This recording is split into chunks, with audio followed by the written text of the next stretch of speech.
أما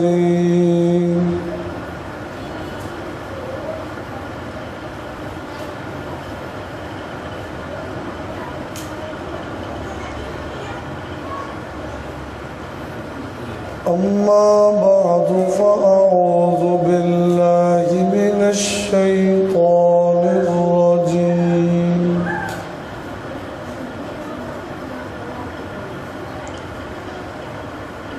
بسم الله الرحمن الرحيم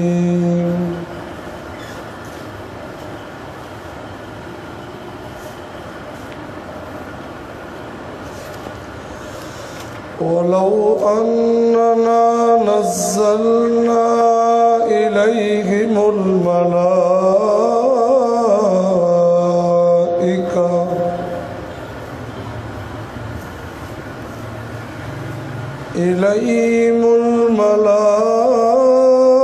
الملائكة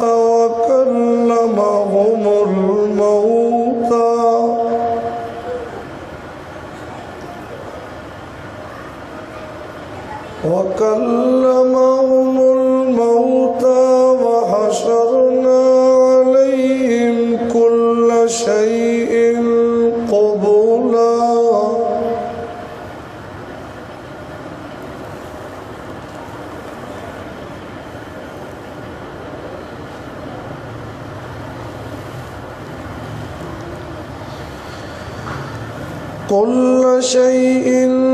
قبلا ما كانوا ليؤمنوا إلا أن يشاء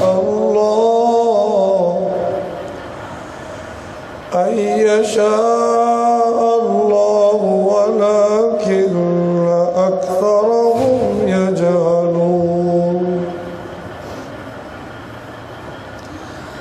وكذلك جعلنا لكل نبي عدوا شياطين الإنس والجن يوحي بعضهم إلى بعض زخرف القول غرورا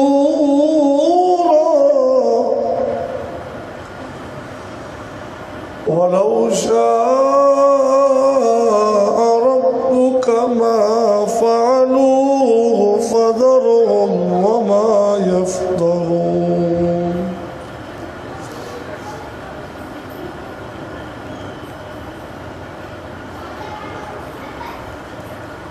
آج کے درس میں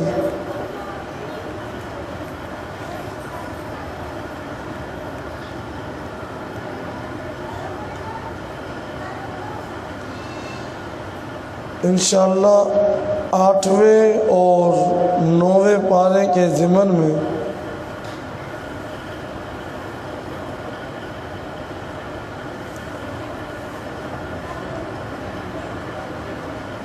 سورۃ الانعام اور سورۃ الاعراف انشاءاللہ ان دونوں سورتوں کے متعلق چند اہم باتیں ذکر کی جائیں گی۔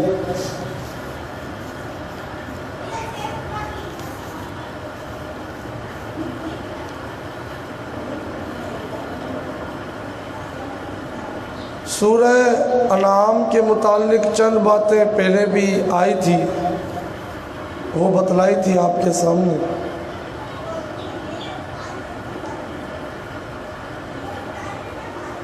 کہ سورہ انعام میں اللہ رب العزت نے رد شبہات مشرکین کے شبہات کا اللہ نے رد فرمایا۔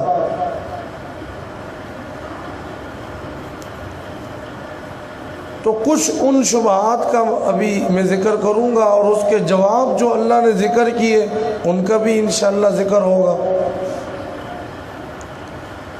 اور یہ جو شبہات ہیں جس کے جوابات سورہ انعام میں دیے گئے، جو ان کے اعتراضات شبے کے طور پہ تھے، ان میں سے کئی سارے سوال وہ ہیں جو قرآن کے دوسرے پاروں میں دوسری صورتوں میں ذکر ہے، جواب ان کا سورہ انعام میں دیا گیا۔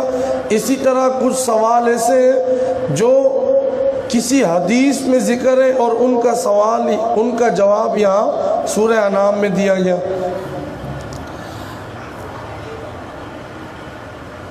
ایک اہم اور بڑی بات اور ایک شبہ ان کی طرف سے یہ تھا اور عجیب و غریب، جو کئی بار انہوں نے ذکر کیا کہ اللہ کی طرف سے ان کے نام پہ کوئی کتاب آ جائے، اللہ کی طرف سے ان کے نام پہ کوئی کتاب آئے جسے وہ خود پڑھیں۔ یہ انہوں نے کہا وَلَوْ نَزَّلْنَا عَلَيْكَ كِتَابًا فِي قِرْطَاسٍ فَلَمَسُوهُ بِأَيْدِيهِمْ، کہ ہمارے پاس ایسی کوئی کتاب ہو اللہ کی طرف سے جو انہی کے نام پہ ہو، تو اس کا جواب یہ دیا کہ اگر ہم ایسا کر بھی دیں، ایسی کوئی کتاب نازل کر بھی دیں، تو اس میں پھر بھی توحید ہوگی، اور انہوں نے پھر بھی اس کو جھٹلانا ہے، تو کوئی فائدہ نہیں ہے ایسی باتوں کا۔ اسی طرح دوسرا شبہ اس کا رد کیا اللہ نے، وہ کہتے تھے کہ یہ جو پیغمبر ہے اس کے ساتھ فرشتہ کیوں نہیں آیا، اللہ نے کوئی فرشتہ کیوں نہیں اتارا؟ تو اللہ نے اس کا بھی جواب دیا وَقَالُوا لَوْلَا أُنزِلَ عَلَيْهِ مَلَكٌ وَلَوْ أَنزَلْنَا مَلَكًا لَقُضِيَ الْأَمْرُ ثُمَّ لَا يُنظَرُونَ۔ یہ ان کی طرف سے ایک شبہ تھا کہ اللہ نے فرشتہ کیوں نہیں اتارا اس پیغمبر کے ساتھ، تو اللہ نے جواب دیا ہم اگر چاہیں پیغمبر کے ساتھ فرشتہ اتار دیں، مَوْ أَنزَلْنَا مَلَكًا لَقُضِيَ الْأَمْرُ، لیکن اگر پھر ان لوگوں نے نہیں مانا تو پھر لَقُضِيَ الْأَمْرُ، پھر فوراً عذاب آ جائے گا۔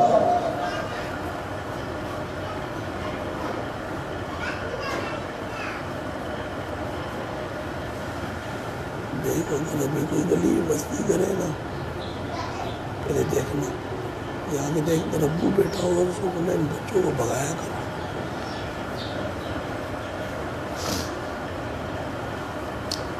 وَلَوْ أَنزَلْنَا مَلَكًا لَقُضِيَ الْأَمْرُ، تو اللہ نے فرمایا کہ ہم نازل کر سکتے ہیں، پھر اگر ان لوگوں نے نہیں مانا تو پھر عذاب آ جائے گا، پھر فیصلہ کر دیا جائے گا۔ اس لیے ہم مہلت دیتے ہیں کہ مان لو، ایسے شبہات، ایسے اعتراضات، ایسے سوالات چھوڑ دو۔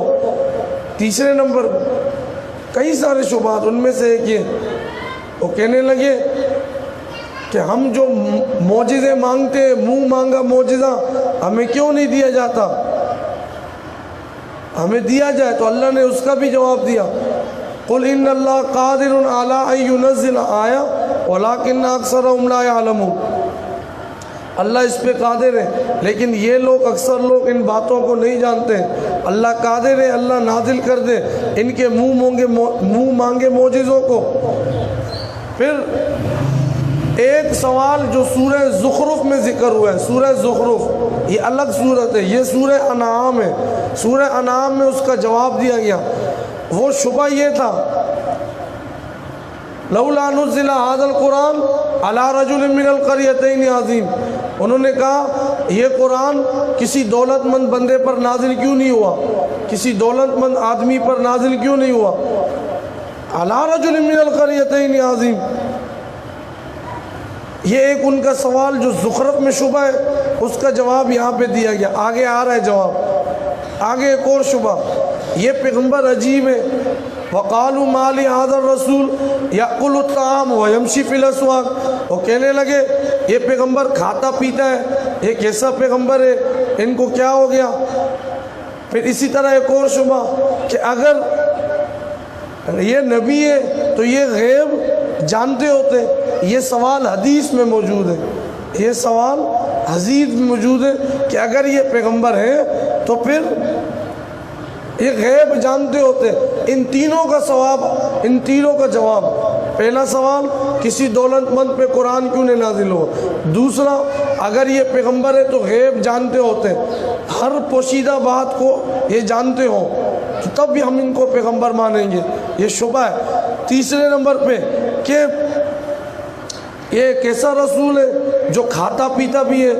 ان تینوں کا جواب اللہ رب العزت نے ایک ہی آیت کے اندر دیا۔ اللہ فرماتے ہیں قُلْ لَا أَقُولُ لَكُمْ عِنْدِي خَزَائِنُ اللَّهِ وَلَا أَعْلَمُ الْغَيْبَ وَلَا أَقُولُ لَكُمْ إِنِّي مَلَكٌ، آپ کہہ دیجئے ان لوگوں سے میں تمہیں نہیں کہتا میرے پاس اللہ کے خزانے، میرے پاس اللہ کے خزانے نہیں کہ میں دولت مند ہوں تو مجھ پہ یہ وحی نازل ہوئی، نہیں نہیں نہیں نہیں، میرے پاس اللہ کے خزانے نہیں ہیں، اور نہ ہی میں تمہیں یہ کہتا ہوں کہ میں کوئی فرشتہ ہوں۔ فرشتہ ہوتا تو میں کھاتا پیتا نہیں ہوں، نہیں، لیکن میں فرشتہ نہیں ہوں تو میں کھاتا پیتا ہوں۔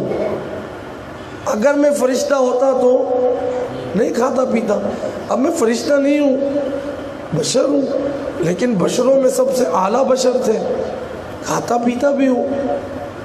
عالم الغیب لا عالم الغیب، میں غیب نہیں جانتا، یہ اللہ نے اس کے اندر ان کا جواب دیا۔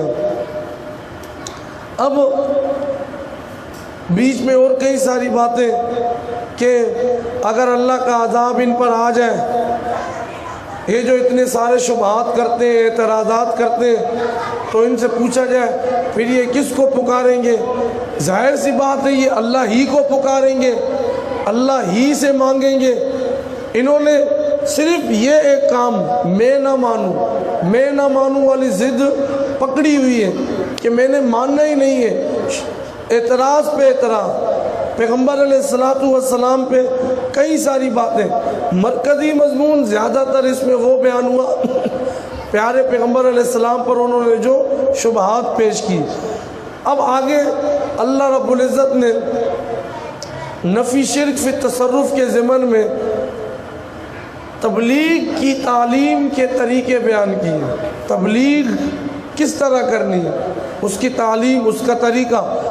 سب سے پہلی جگہ اللہ نے یہ بیان فرمایا قُلْ أَغَيْرَ اللَّهِ أَتَّخِذُ وَلِيًّا فَاطِرِ السَّمَاوَاتِ وَالْأَرْضِ وَهُوَ يُطْعِمُ وَلَا يُطْعَمُ، آپ ان سے کہہ دیجئے وہ اللہ جو آسمان و زمین کا فاطر ہے، پیدا کرنے والا ہے، بھلا میں اس کو چھوڑ کر کسی غیر کو کیسے اپنا معبود بنا لوں؟ اس طرح آپ ان کو سمجھائیں، اس کو چھوڑ کر میں کسی اور کو کیسے معبود بنا لوں؟ پھر آگے ایک اور طریقہ، قُلْ إِنِّي أَخَافُ إِنْ عَصَيْتُ رَبِّي عَذَابَ يَوْمٍ عَظِيمٍ، آپ کہہ دیجئے تم ڈرتے ہو نہیں ڈرتے ہو مجھے، نہ ڈرو، ڈرتے ہو وہ الگ بات ہے، لیکن میں تو ڈرتا ہوں کہ اگر میں نے کوئی ایسا کام کیا رب کا عذاب نہ آ جائے۔ ایک اور طریقہ تبلیغ سمجھایا، قُلْ إِنِّي نُهِيتُ أَنْ أَعْبُدَ الَّذِينَ تَدْعُونَ مِن دُونِ اللَّهِ لَمَّا جَاءَنِيَ الْبَيِّنَاتُ مِن رَبِّي، مجھے تو یہ حکم دیا گیا ہے، نُہیتُ اور روکا گیا ہے، حکم دے کے روکا گیا ہے کہ میں ان کی عبادت کروں جن کی تم اللہ کے علاوہ نبیوں، ولیوں، بزرگوں کی پرستش کرتے ہو۔ پھر آگے ایک اور جواب، قُلْ لَوْ أَنَّ عِنْدِي، ایک اور طریقہ تبلیغ تعلیم، قُلْ لَوْ أَنَّ عِنْدِي مَا تَسْتَعْجِلُونَ بِهِ لَقُضِيَ الْأَمْرُ بَيْنِي وَبَيْنَكُمْ، اگر میرے اختیار میں ہوتا جو تم مطالبہ کر رہے ہو عذاب لیا، عذاب لیا، مَا تَسْتَعْجِلُونَ بِهِ لَقُضِيَ الْأَمْرُ بَيْنِي وَبَيْنَكُمْ وَاللَّهُ أَعْلَمُ بِالظَّالِمِينَ، اگر میرے اختیار میں ہوتا جو تم کہہ رہے ہو تو کب سے عذاب آ چکا ہوتا، کب سے فیصلہ ہو چکا ہوتا۔ اب اس کے بعد اللہ رب العزت نے بیان وجوہ انکار مشرکین، مشرکین کے انکار کی وجوہات یہ اللہ نے ذکر کی کہ وہ انکار کرتے تھے، کبھی کیا بہانہ کبھی کیا بہانہ، جو وجوہات اللہ نے ذکر کی اس کا تذکرہ۔ وَكَذَلِكَ فَتَنَّا بَعْضَهُمْ بِبَعْضٍ لِيَقُولُوا أَهَٰؤُلَاءِ مَنَّ اللَّهُ عَلَيْهِم مِّن بَيْنِنَا أَلَيْسَ اللَّهُ بِأَعْلَمَ بِالشَّاكِرِينَ۔ یہ حقیر لوگ ہیں، یہ لوگ یہ دین انہوں نے قبول کیا، یہ چھوٹے چھوٹے لوگ۔ وہ یہ سمجھتے تھے کہ جو دین قبول کرتا ہے، جو دین پہ چلتا ہے، جو پیارے پیغمبر کا غلام ہوتا ہے، اسے کوئی دولت مند ہونا چاہیے۔ ہاں، جس دین کو ان حقیر لوگوں نے قبول کیا، ہم اس دین کو نہیں مانتے، وہ یہ بات کہنے لگے۔ حالانکہ دین دولت کا محتاج ہے، غریب ہو امیر ہو جو کوئی بھی ہو، جب اللہ کسی کو اس دولت سے نوازتے ہیں پھر اسے عزتوں سے مالا مال کر دیتے ہیں۔ آگے ایک اور بات، وَكَذَلِكَ نُصَرِّفُ الْآيَاتِ وَلِيَقُولُوا دَرَسْتَ وَلِنُبَيِّنَهُ لِقَوْمٍ يَعْلَمُونَ۔ اس لیے نہیں مانا ان مشرکوں نے، کہنے لگے یہ کسی سے سیکھ کر آتا ہے پھر ہمیں سکھاتا ہے، الیاذ باللہ۔ یعنی وہی تو اللہ اتارتے تھے، وہ کہنے لگے کہ یہ کسی سے سیکھ کے آتا ہے۔ یہ اللہ نے اس کا جواب دیا۔ پھر آگے اللہ نے ایک اور جواب دیا سورہ انعام کے اندر، وَكَذَلِكَ جَعَلْنَا لِكُلِّ نَبِيٍّ عَدُوًّا شَيَاطِينَ الْإِنسِ وَالْجِنِّ يُوحِي بَعْضُهُمْ إِلَىٰ بَعْضٍ زُخْرُفَ الْقَوْلِ غُرُورًا۔ ہم نے فرمایا ہر نبی کے لیے شیاطین جن اور شیاطین انس موجود ہوتے ہیں جو لوگوں کے دلوں میں شبہات ڈالتے رہتے ہیں۔ یہ ایک وجہ ہے کہ اس وجہ سے یہ لوگ دین کے قریب نہیں ہیں، وہ لگے رہتے ہیں اپنے کام میں، انسانوں میں بھی ہوتے ہیں، جنات میں بھی ہوتے ہیں۔ اسی طرح ایک اور بات، ایک اور وجہ ذکر کی، وَكَذَلِكَ جَعَلْنَا فِي كُلِّ قَرْيَةٍ أَكَابِرَ مُجْرِمِيهَا لِيَمْكُرُوا بِهَا۔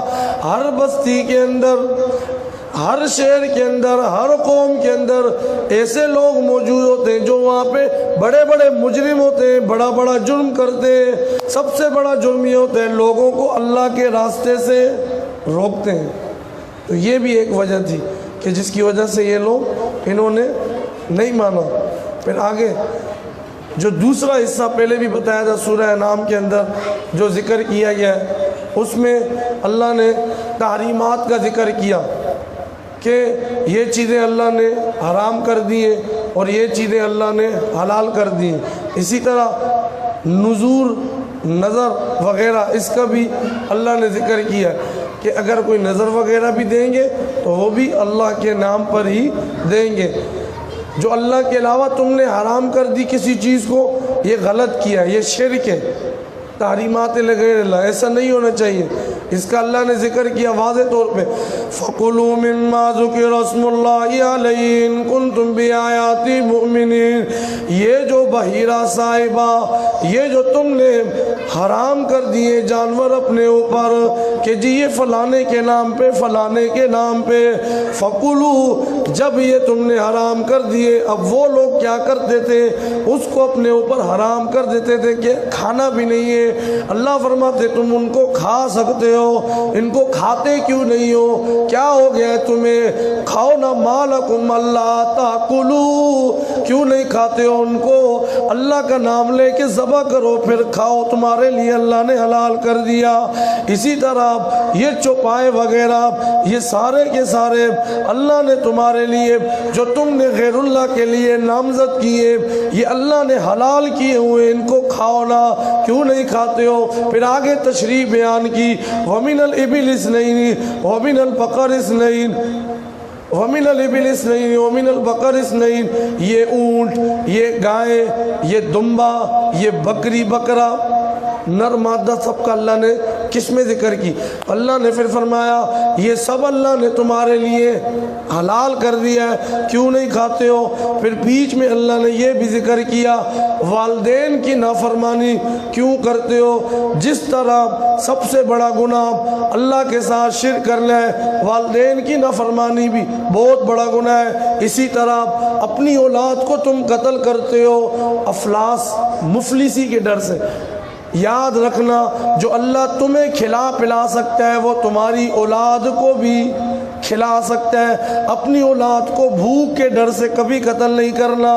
پھر یہ بھی حکم دیا بے حیائی سے بچتے رہنا، بے حیائی کے قریب بھی نہ جانا۔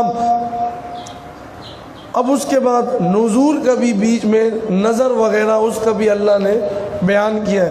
وَجَعَلُوا لِلَّهِ مِمَّا ذَرَا مِنَ الْحَرْثِ وَالْأَنْعَامِ نَصِيبًا، اس کا اللہ نے ذکر کیا ہے کہ یہ جو تم چوپائے اور کھیتیوں میں جو تم نے نظر دوسروں کے لیے مقرر کر دیے، یاد رکھنا وہ سارا حصہ وہ نظر اگر تم مقرر کرو گی بھی تو صرف کس کے لیے کرو گے؟ اللہ ہی کے لیے کرو گے۔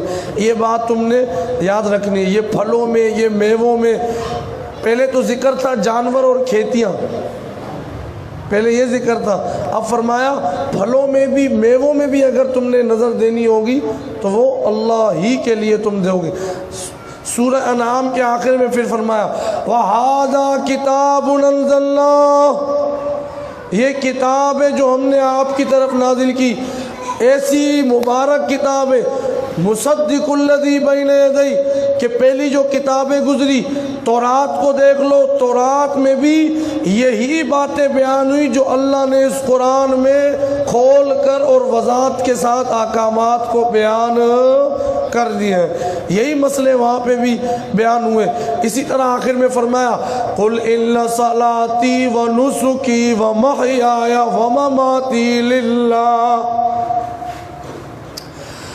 وَمَمَاتِي لِلَّهِ رَبِّ الْعَالَمِينَ لَا شَرِيكَ لَهُ وَبِذَلِكَ أُمِرْتُ وَأَنَا أَوَّلُ الْمُسْلِمِينَ، میری تمام عبادتیں، میری زندگی، میری موت، میرا مرنا، میرا جینا، میری قربانی، میری عبادت، میرا حج، میرا آنا، میرا جانا، میرا جاگنا، میرا سونا، میری ایک ایک چیز، میرا قول، میرا فعل، میری حجت، میری وحی، میری ایک ایک چیز، میرا بولنا، میرا سونا، میرا اٹھنا، میرا کھانا، میرا پینا، میرا مکے میں چلنا، میرا مدینے میں جانا، میری ہجرت، میرا جہاد، میرا بدر، میری عود، میری نماز، میری تلاوت، میری عبادت، میرا تہجد، یہ سب کچھ للہ۔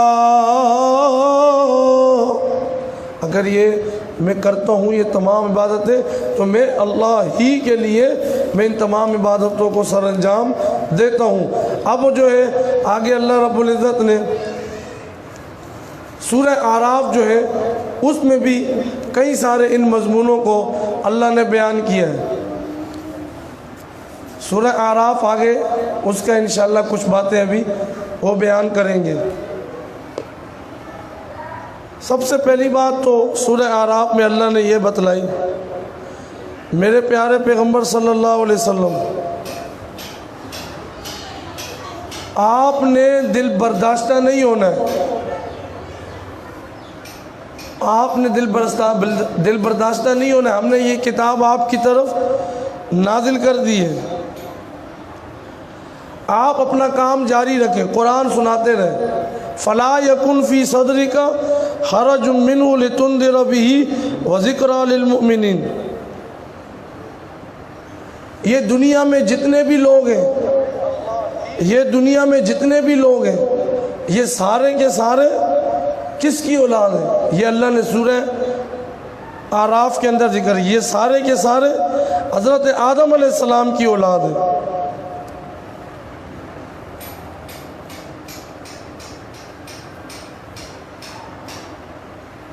اور آدم علیہ السلام کی اولاد ہے تو اس کا مطلب یہ ہے کہ یہ انسان سب ایک ہی والد کی اولاد ہیں۔ تو جب ایک ہی والد کی اولاد ہے تو پھر تمہیں غرور کس بات کا، تمہیں کس بات پہ فخر ہے؟ کس بات پہ تم اتراتے ہو؟ یاد رکھنا ایک دن آئے گا کہ تم سارے اپنے منطقی انجام تک پہنچ جاؤ گے. یہ اللہ نے یہاں پہ ذکر کیا. الف لام میم صاد کتاب انزل الیک فلا یکن فی صدرک حرج منہ لتنذر بہ وذکری للمؤمنین.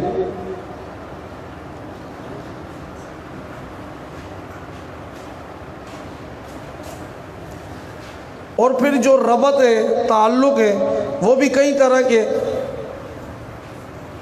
شیخ صاحب رحمۃ اللہ علیہ فرماتے ہیں کئی طرح کے ربط ہیں جو یہاں پہ بیان کیے گئے. اب میں مختصر طور پہ اس کی کچھ باتیں آپ کے سامنے ذکر کروں گا. سب سے پہلے ربط فرماتے ہیں اسمی ربط، نام کا جو ربط ہے. پیچھے تھا سورہ انعام. اگر تم انعام میں اور یہ حرص کھیتی باڑی وغیرہ میں اگر تم نے اللہ کے ساتھ کسی کو شریک نہیں کیا، یہ تم نے اگر اللہ ہی کے نام پہ دیتے رہے، وحرص الحجر، یہ سارے کے سارے تم اگر اللہ کے نام پہ دیتے رہے تو پھر میں اللہ کا یہ وعدہ ہے، میں اللہ تمہیں صرف دوزخ سے نہیں، تو بڑی زبردست بات ہے.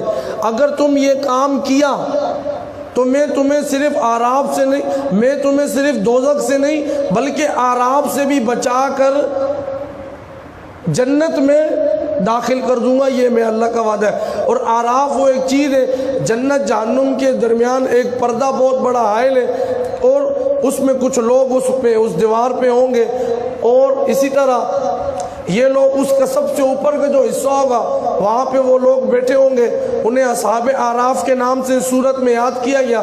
اور وہ جو پردہ ہوگا اس پردے سے جہنمیوں کا اثر جنتیوں تک اور جنتیوں کا اثر جہنمیوں تک نہیں پہنچ سکے گا. وہ رکاوٹ بیچ میں حائل ہوگی. وہ اصحاب اعراف جو ہے وہ ان کو کہا جاتا ہے. تو اللہ فرماتے ہیں میں تمہیں اعراف سے بچاؤں گا. اب وہ اصحاب اعراف ان کے بارے میں مشہور قول یہی ہے کہ آخر میں انہیں بھی جنت میں داخل کر دیا جائے گا. پھر اس کے ساتھ ساتھ اصحاب اعراف کیا کہیں گے جنتیوں اور جہنمیوں سے، یہ آگے انشاءاللہ تذکرہ آئے گا.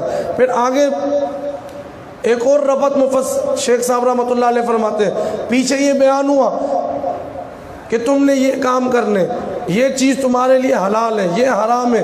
اب مسئلہ واضح ہو چکا ہے. اب جرات کے ساتھ تم نے بیان کرنا ہے، تبلیغ کرنی ہے. راستے میں اگر کوئی رکاوٹ آتی ہے تو پریشان نہیں ہونا ہے، استقلال اور ثابت قدمی کے ساتھ دعوت دیتے رہنا ہے، جرات کے ساتھ مسئلہ بیان کرنا ہے. اسی طرح سورہ انعام کے اندر ایک اور ربط مفسرین، سورہ انعام کے اندر شرک فعلی، تحریم لغیر اللہ، یہ اللہ نے بیان کیا.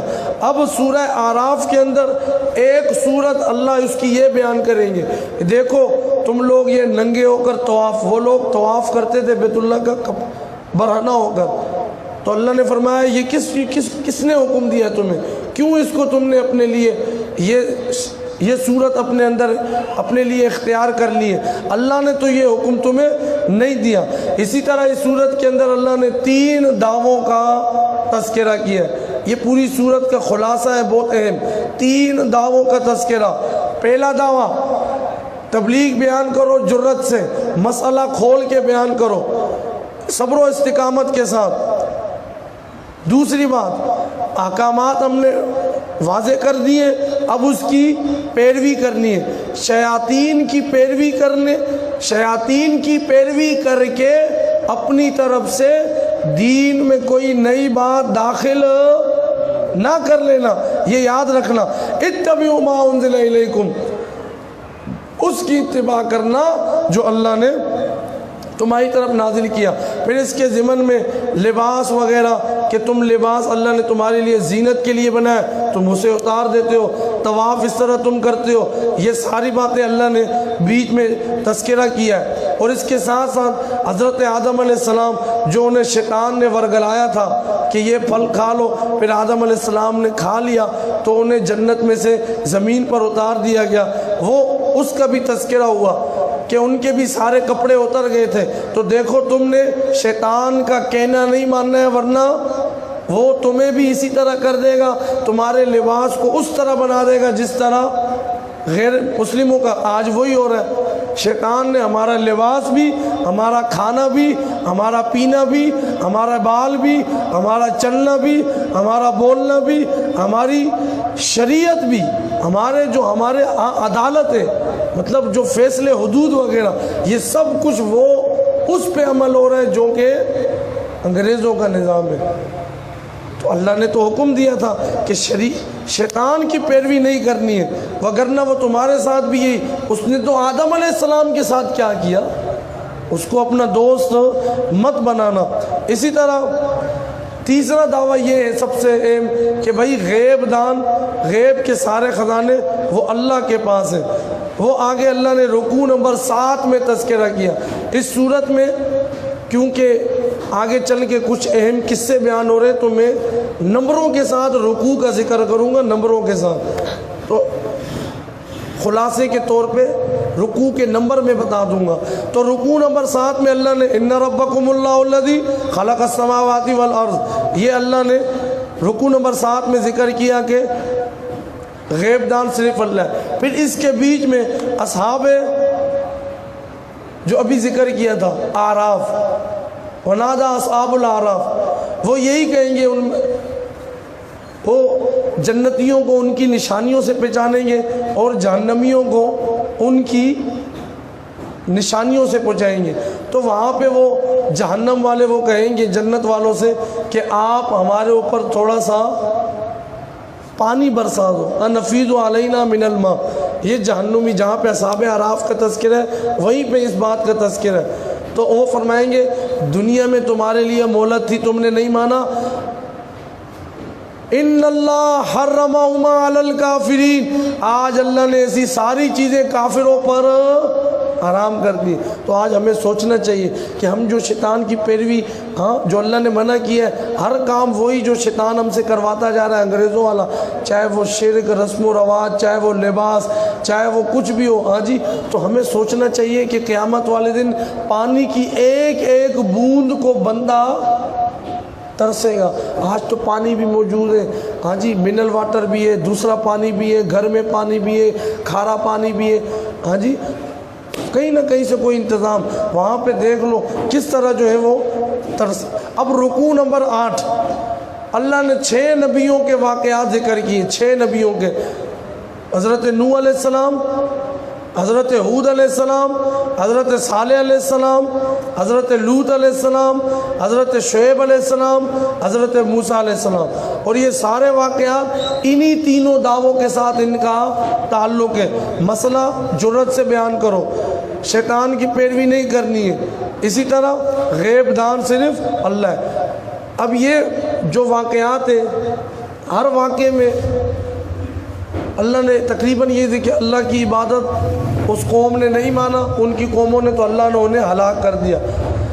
چھٹا جو واقعہ ہے، چھٹا اصل بات اس کے بارے میں، چھٹا واقعہ حضرت موسیٰ علیہ السلام کے متعلق، اور وہ ایسا واقعہ ہے کہ اس میں 8 مسلسل واقعات ذکر ہوئے۔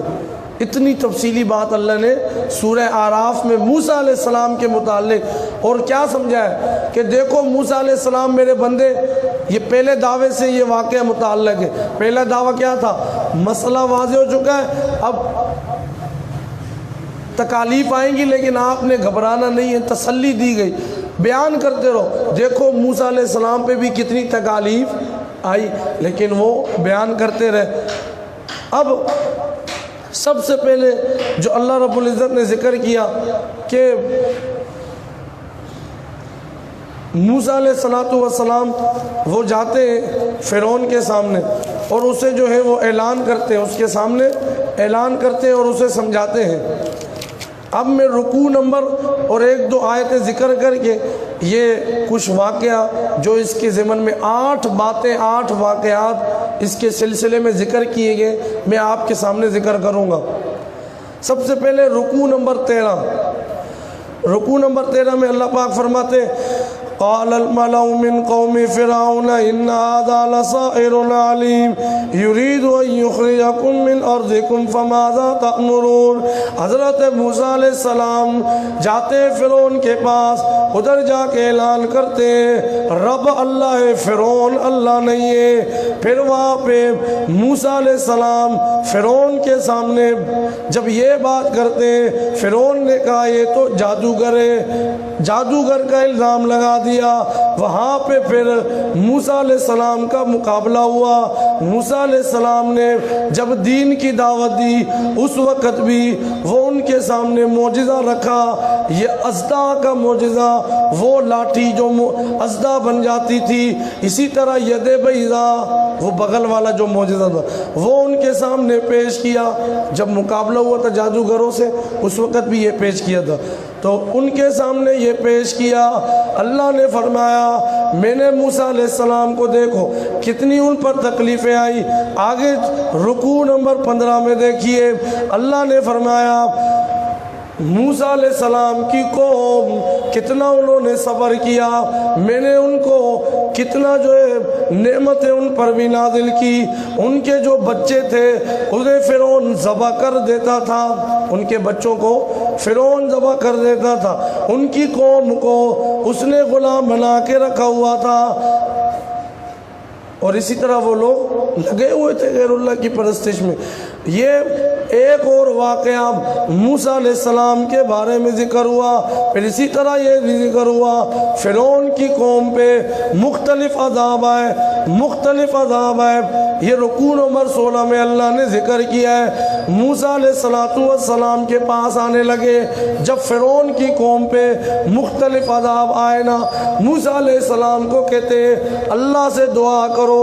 موسیٰ علیہ السلام نے دعا کی، عذاب دور ہو گیا، پھر دوبارہ عہد شکنی کہنے لگے جب عذاب دور ہو جائے گا ہم اللہ کو مانیں، لیکن پھر بھی عہد شکنی کی، وعدے توڑ دیے۔ پھر کیا ہوا، اب موسیٰ علیہ السلام کو حکم ہوا راتوں رات نکلو، وہ نکلتے دریائے نیل آ جاتا ہے، موسیٰ علیہ السلام ان کے ساتھی پار ہو جاتے ہیں، فرعون اور اس کا لشکر غرق ہو جاتا ہے۔ یہ رکوع نمبر 16 میں اللہ نے وَوَعَدْنَا مُوسَىٰ 30 لَيْلَةً یہ اللہ نے ذکر کیا ہے کہ اللہ نے کس طرح موسیٰ علیہ السلام اور ان کے ساتھیوں کو پار کروا دیا۔ اسی طرح رکوع نمبر 16 کے آخر میں اللہ نے تورات کا بھی ذکر کیا ہے جس کی میں نے ابھی آیت پڑھی، وَوَعَدْنَا مُوسَىٰ 30 لَيْلَةً وَأَتْمَمْنَا بِعَشْرٍ فَتَمَّ مِيقَاتُ رَبِّي۔ دریا سے پار ہوتے، پار ہونے کے بعد بنی اسرائیل کو لے کے چلتے، راستے میں ایک جگہ بنی اسرائیل نے دیکھا کچھ لوگوں نے گائے کو معبود بنایا ہوا، کہنے لگے ہمیں بھی اجازت دیجئے، ہم بھی بت پرستی کرتے۔ کیسی عجیب قوم تھی، اتنی اللہ کی نعمتیں، پھر بھی جیسے کہیں پہ دیکھا کوئی جھکا ہوا، یہ بھی کہنے لگے ہم بھی غیر اللہ کے آگے جھکتے ہیں، ہمارے ہاں بھی یہی حالت ہے، کوئی گھوڑے پہ جھکا ہوا، کوئی گھوڑی پہ جھکا ہوا، کوئی قبر پہ جھکا ہوا۔ ہاں اب تو خیر اس وائرس نے ایک اچھا کام تو یہ تو کیا ہے، بہرحال اللہ ہم سب کی حفاظت فرمائے ہر بیماری سے، کہ اب کسی یہ جو قبروں وبروں کے سجدے ہوتے تھے یہ فی الحال بند ہے۔ بہرحال اللہ کریم تمام پریشانیوں سے ہر مسلمان کی حفاظت فرمائے، اور ہر گناہ بالخصوص شرک، رسوم و رواج اور ہر گناہ سے اللہ ہماری حفاظت فرمائے۔ موسیٰ علیہ السلام کو کہنے لگے ہمارے لیے بھی ایسا بچڑا بنا دو، ہم بھی اس کی عبادت کریں گے۔ پھر اس کے بعد آگے ذکر ہے موسیٰ علیہ السلام کو اللہ نے تورات لینے کے لیے طور پہ بلایا، کوہ طور پہ موسیٰ علیہ السلام 40 دن کے لیے ان کو کہا کہ تم نے جو 40 دن انہوں نے وہاں پہ عبادت کی۔ اب اس کے بعد موسیٰ علیہ السلام جب وہاں پہ جانے لگے، پیچھے ہارون علیہ السلام کو جانشین بنایا۔ اب ہارون علیہ السلام جانشین ہے، موسیٰ علیہ السلام کوہ طور پہ گئے ہوئے، پیچھے قوم دوبارہ بگڑ گئی۔ وہ سامری نے جو کارنامہ کیا، ہاں اس نے ایک بت بنا کے ان کے سامنے رکھ دیا، وہ اسی کے ایک وہ جو گھسالہ پرستی، اس نے ایک بچھڑا بنایا تھا نا، وہ اسی کی عبادت میں لگ گئے۔ ہارون علیہ السلام نے سمجھایا لیکن وہ نہیں سمجھے۔ اب رکوع نمبر 18 آگے چل کے دیکھیے، ان الذین اتخذوا العجل سینالهم غضب من ربهم وذلۃ فی الحیاۃ الدنیا۔ اب وہاں سے موسیٰ علیہ السلام جب آئے، دیکھتے ہیں قوم جو ہے وہ بچھڑے کی پوجا میں لگی ہوئی ہے، بڑے غضبناک ہوئے۔ ہارون علیہ السلام کو بھی کہنے لگی، ان پہ بھی بڑا غصہ ہوا۔ اب وہ ایک واقعہ کہ ان کی داڑھی بھی پکڑ لی تو ہارون علیہ السلام نے کہا کہ ان کو ساری حقیقت سے آگاہ کیا، تو انہوں نے پھر اس طرح کے جملے جو اللہ نے یہاں پہ بھی ذکر کیے کہ اللہ مجھے معاف کر دے، یہ موسیٰ علیہ السلام نے دعا فرمائی۔ تو موسیٰ علیہ السلام گئے تھے، پیچھے قوم نے اپنی یہ حالت کر لی۔ اب اس کے بعد اس بات کا بھی اللہ نے رکوع نمبر 18 میں تذکرہ کیا کہ حضرت موسیٰ علیہ السلام قوم کے 70 بندوں کو وہاں کوہ طور پر لے کر گئے۔ جب وہاں پہ پہنچے تو وہ کہنے لگے کہ ہم یہ چاہتے ہیں، یہ اللہ نے ذکر کیا، وَاخْتَارَ مُوسَىٰ قَوْمَهُ 70 رَجُلًا لِمِيقَاتِنَا، 70 بندوں کو لے کے گئے۔ وہ کہنے لگے ہم یہ چاہتے ہیں کہ اللہ ہمارے سامنے آ جائے، یہ انہوں نے مطالبہ کیا۔ تو وہیں پہ فَلَمَّا أَخَذَتْهُمُ الرَّجْفَةُ، ایسا ان کو جھٹکا لگا کہ سارے کے سارے وہیں پہ مر گئے۔ پھر موسیٰ علیہ السلام نے دعا کی، اللہ نے انہیں دوبارہ زندہ کر دیا۔ اسی طرح آگے جو ہے اللہ نے مختلف نعمتوں کا کہ ہم نے ان کے لیے 12 چشمے جاری کیے، اسی طرح ان کے لیے من سلوہ اتارا، یہ سارا کا سارا اللہ نے ذکر کیا۔ اور سب سے آخر میں یہ فرمایا انہوں نے نہیں مانا، ہم نے انہیں منع کیا تھا ہفتے والے دن کے بارے میں بھی کہ اس دن تم نے سرکشی نہیں کرنی ہے، لیکن انہوں نے کی، نہیں مانا، تو پھر ہم نے ان لوگوں کو ہلاک کر دیا۔ اور کوئی لوگ ایسے تھے کہ جن کی ہم نے شکلوں کو ہی مسخ کر دیا، بندر اور خنزیر بنا دیا۔ اللہ ہم سب کی حفاظت فرمائے۔ اس کے بعد سورت کے آخر میں 2-3 باتیں، وہ ایک وعدہ جو الست بربکم سے مشہور ہے، وَإِذْ أَخَذَ رَبُّكَ مِن بَنِي آدَمَ مِن ظُهُورِهِمْ ذُرِّيَّتَهُمْ وَأَشْهَدَهُمْ عَلَىٰ أَنفُسِهِمْ أَلَسْتُ بِرَبِّكُمْ قَالُوا بَلَىٰ شَهِدْنَا۔ تمام انسانوں کی روحوں سے، تمام بنی آدم کی روحوں سے اللہ نے عالم ارواح میں ایک وعدہ لیا تھا، الست بربکم، کیا میں تمہارا رب نہیں ہوں؟ قالوا بلا، تمام انسانوں کی روحوں نے یہ جواب دیا تھا، کیوں نہیں؟ شہدنا، ہم یہ گواہی دیتے ہیں آپ ہی ہمارے اللہ ہیں، معبود ہیں۔ تو جب یہ تم نے وعدہ کیا ہوا ہے تو اب دنیا میں تمہیں اس کے حکموں کی پابندی کرنی چاہیے، نہ کہ شیطان کی پیروی کرنی چاہیے۔ اسی طرح پھر یہ بھی بتلایا کہ ہم نے ان دنیا والوں کو آنکھیں تو دی ہے لیکن ہدایت کی کاموں کو دیکھتے نہیں ہیں، کان دیے لیکن ہدایت کی باتوں کو سنتے نہیں ہیں، یہ تو ان کی حالت ہے۔ اسی طرح یہ بھی ایک بات بتلائی کہ ہم نے تو دنیا میں اچھے لوگ بہت سارے بھیجے، لیکن ان کے بعد کچھ لوگ فخلف من بعدہم خلف اضاعوا الصلاۃ، کچھ لوگ ایسے آئے کہ جو برے جانشین تھے، ان لوگوں کے چلے جانے کے بعد جنہوں نے نمازوں کو ضائع کیا اور لوگوں کو برے خیالات، برے راستوں پر لگا دیا۔ سب سے آخر میں اللہ نے سورہ اعراف کے آخر میں یہ بات ذکر کی کہ جب بھی قرآن پڑھا جائے فاستمعوا لہ، تو خاموشی سے سنا کرو اور خاموش ہو جایا کرو اور توجہ سے اس کو سماعت کیا کرو۔ اللہ کریم مجھے اور آپ کو تمام مسلمانوں کو قرآن کریم اچھی طرح سے پڑھنے، سمجھنے اور اس پر عمل کرنے، اسے تمام آداب کے مطابق اللہ ہمیں زندگی گزارنے کی توفیق